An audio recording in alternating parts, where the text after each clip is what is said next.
maybe you can make a case for the Rays here at minus 145. Total of 8. Joel Soriano pitches for the Angels. Zach Littell goes for the Rays. Kate, before I fly over this one, is there anything you think Bettor should know, or should we go to the next game? I mean, just know that the Rays finally got some hits last night, some runs last night, but they've just Mm-hmm. been really quiet to start the season. So I actually lean towards the Angels just because, despite losing last night, they've kind of generated more momentum at the start of the season. Mike Trout being in the lineup, like, that's big. So that's all I would really say about that. I think you get a decent price on the Angels at plus 120. But pitching matchup favors Tampa Bay. So I don't know. That's all I got on that one, Chelsea. You can move on. Yeah, it's not one An of the ugly marquee one. matchups of the day. I think No. from a viewing perspective, maybe there's a couple that are the best ones just from a watching view.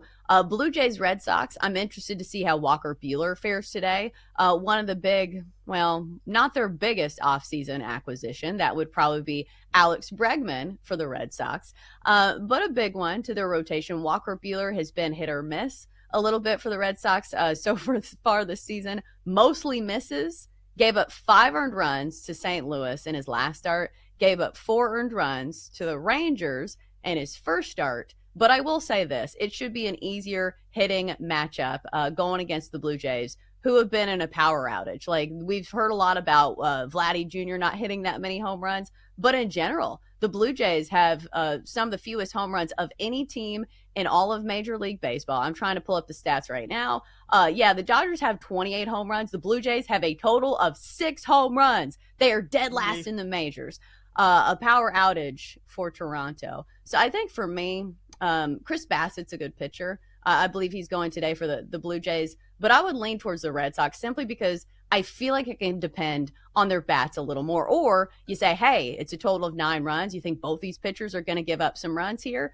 Maybe you go with that. But Chris Bassett, if you look at the numbers, maybe that's a hard sell because he has a .71 ERA right now. So I think I'd lean towards the Red Sox, but I think it's one of those where I would rather wait for another starter to go and the matchup to be a little bit better because Chris Bassett's been good, but I don't want to trust the Blue Jays sticks.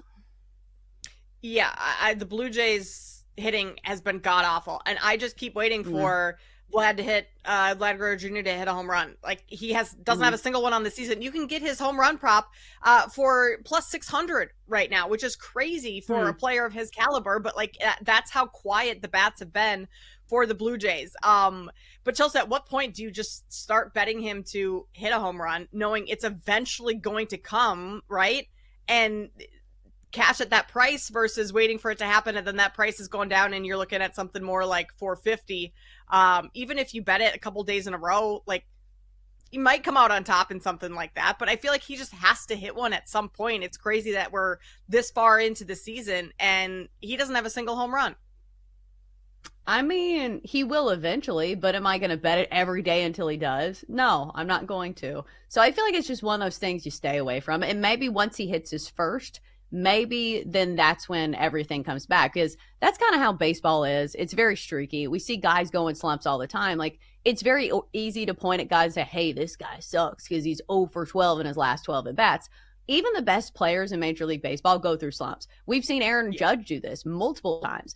It's disappointing when it's in the postseason, but still, point remains. He is a good hitter. All hitters kind of go through this. So eventually, I do believe that we will see Vladdy Jr. hit a home run. I want to go back to this Kansas City, Minnesota game. Royals Twins. We've got the Royals short favorites here, minus 125 at home, total of 8.5 runs. Starters for this one, Bailey Ober, 0-1 with a 12.15 ERA. Reminder, small sample size, but still not great. Michael Wacha goes for the Royals. He's 0-2 with a 4.66 ERA. If you look at both these starters, they're entrenched veterans, or maybe not Bailey Ober, but at least Michael Wacha has a ton of time in the major leagues. But the thing with Minnesota, I think the trend to look at here is when they're not getting credit in the market, they have not been very good. 0-2 this year as underdogs, but Kansas City has not been great as favorites either, just 3-3. I would lean towards Kansas City because I like the starter better, but the Royals have not been a team who have been very trustworthy, very up and down. If you look at their wins and losses, they're 3-2 over their last 5. So I feel meh on this one, but I would lean towards the Royals.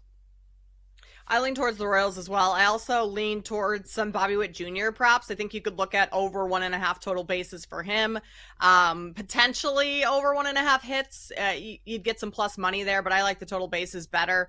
I mean, you talk about Ober's ERA of 12 plus. Yes, small sample size, but he's given up 11 hits, 3 homers in under 7 innings of work. And Bobby Witt Jr. against Ober, Bailey Ober. No, Ober. Ober. Bobby Witt Jr. is hitting 474 against him, has a great on-base percentage, great OPS. So I think you look at Bobby Witt Jr., who's been hitting the ball pretty well lately. I mean, only went 1 of 3 last night, but has had some success in the previous games. So I like him over 1.5 total bases in that versus taking the Royals. But I'm with you. I do lean towards the Royals on the money line as well. Yeah, you're right. Bobby Witt Jr., I'm looking at the splits now, has really good splits against Bailey Ober. So maybe that's the play.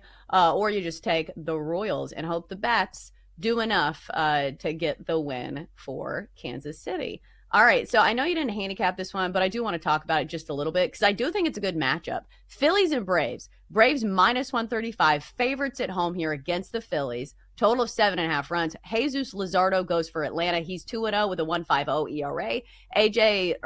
For the Phillies, I should say. AJ Smith-Shawver is going for the Braves. He's 0-2 with a 5.19 ERA.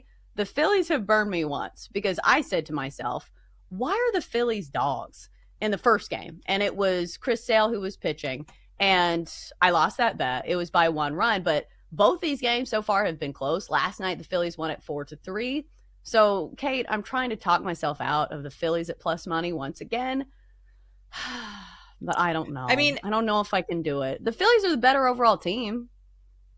Yeah, they are. But the Braves, they're 2-9 this season, but you're laying minus 135 for them. Like, what does that tell you?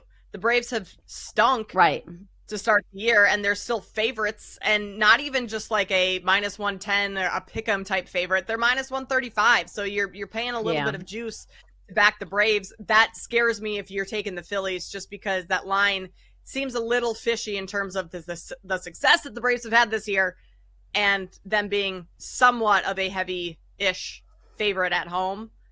Just that line makes me kind of want to lean towards the Braves, or at least stay off of the Phillies. Yeah, it makes you wonder, like, what are the books know that we don't? And I think some of it is, it's very easy to look at the Braves, and I feel like even the numbers are not great for them. Like, going into this Phillies series, they had the worst OPS in baseball. So I said to myself, why would I not take the Phillies? Granted, these games have been close, but also I think it bears worth repeating. The Braves had a very tough start to the year when it comes to their schedule. They went out of spring training and had to go all the way to San Diego, played the Padres, then played the Dodgers. They did get a bit of a respite playing the Marlins.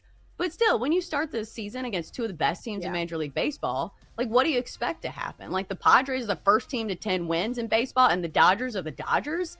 So maybe the Braves aren't as bad as their record says they are.